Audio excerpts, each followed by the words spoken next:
Hello साथियों, नमस्कार। स्वागत है फिर से आपके अपने चैनल स्टडी विथ VSN पर। दोस्तों, हर रोज नए की तरह आज की क्लास में हम धुआंधार तरीका से उन सारे सिलेक्टिव क्वेश्चन को लेकर आए हैं जिनका पेपर में आना काफ़ी ज़्यादा चांसेस बनते हैं।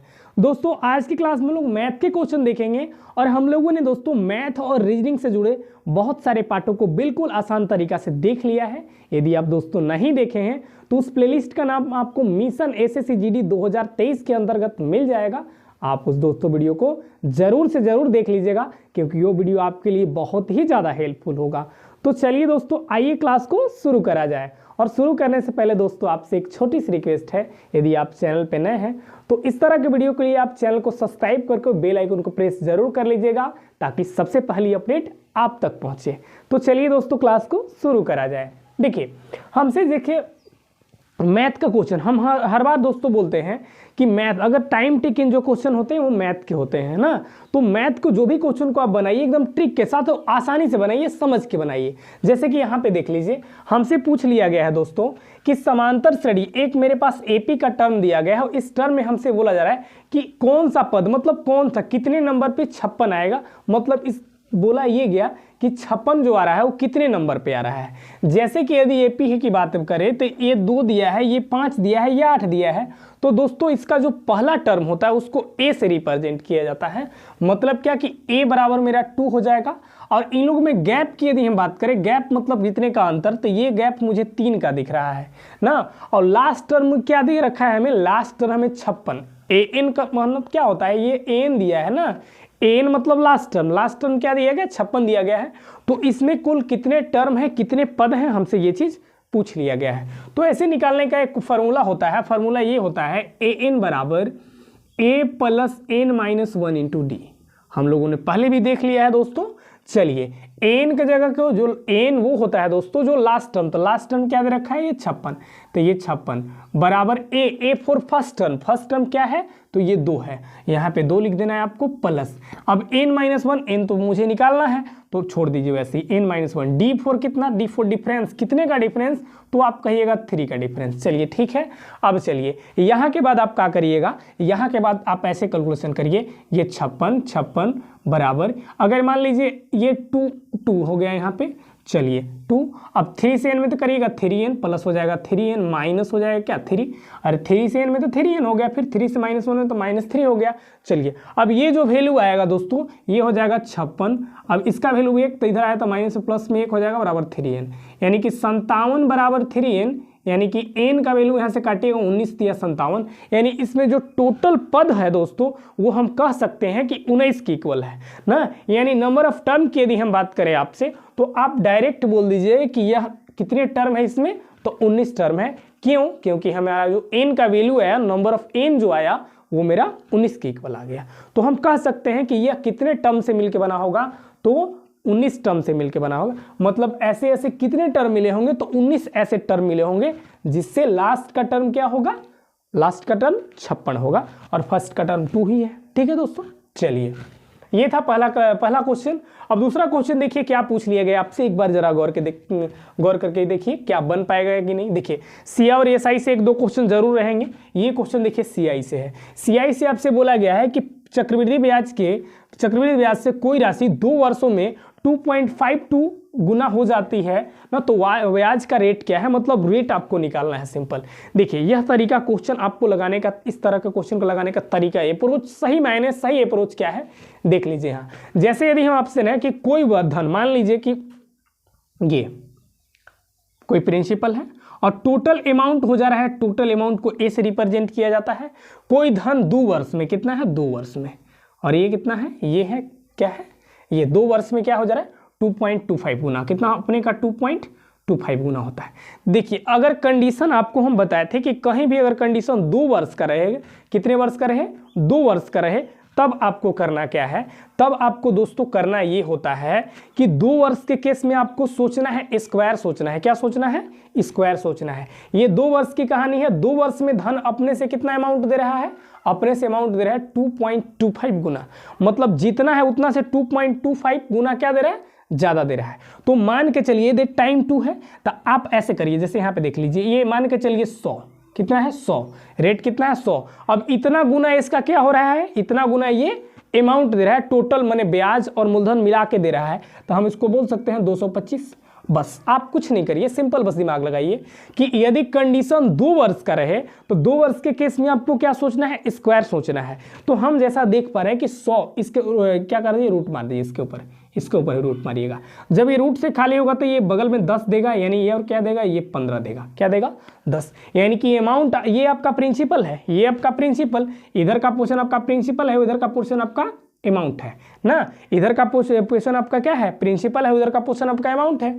तो आप देखिए यहाँ पे देखिए कि आप दिए 10 और हो गया 15, बढ़ा कितना, तो बढ़ा 5, कितना पे, अरे भैया देखिए कि यहाँ से खाली हुआ। आपको पहले एक चीज़ गौर करना होता है कि पहले तो आपको देखना है 2 वर्ष, टाइम क्या दे रहा है। अगर टाइम 2 वर्ष दिया है तो आपको स्क्वायर के अंतर्गत सोचना है, यदि टाइम 3 वर्ष दिया है तो क्यूब के अंतर्गत आपको सोचना है।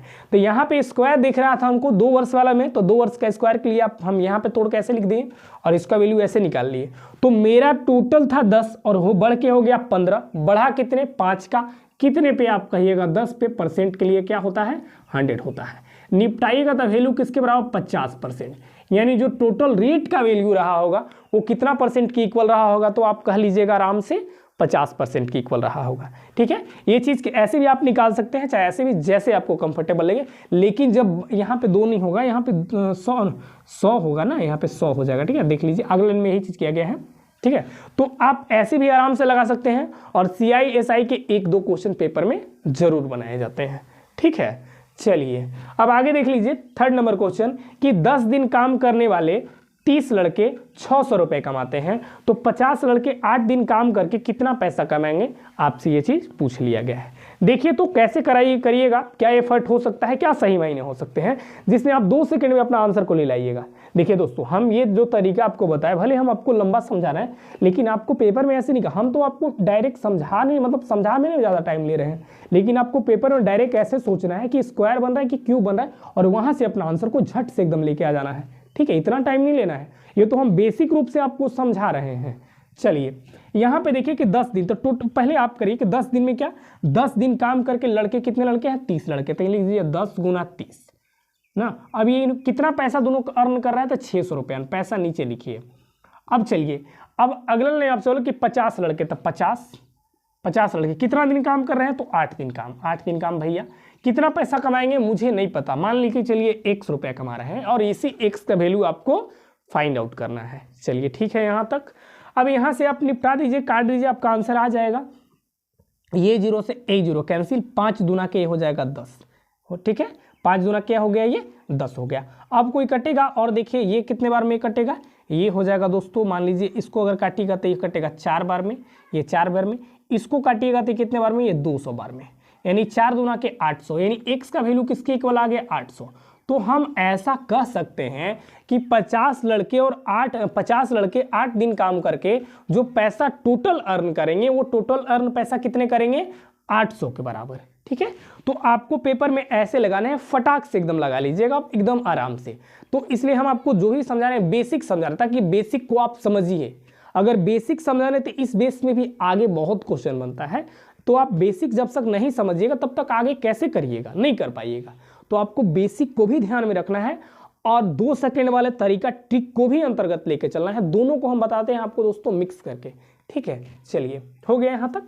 आगे देखिए, सेम बेस पे क्वेश्चन है, आपसे पूछा गया है कि 24 व्यक्ति 50 दिनों में सड़क की मरम्मत कर सकते हैं। भैया 24 व्यक्ति एक सड़क की मरम्मत कितने दिनों में कर रहे हैं, तो ये कर रहे हैं 50 दिन में। चलिए ठीक है, यहाँ तक कोई दिक्कत नहीं है। आगे यदि इससे 16 पुरुष अधिक होते हैं, समझिए क्वेश्चन का मायने क्या है। अगर यहाँ पे कहा कि यदि इनमें 16 व्यक्ति अधिक होते, 16 पुरुष अधिक होते, तो काम करने में कितना समय लग जाएगा, आपसे ये चीज़ पूछा गया है।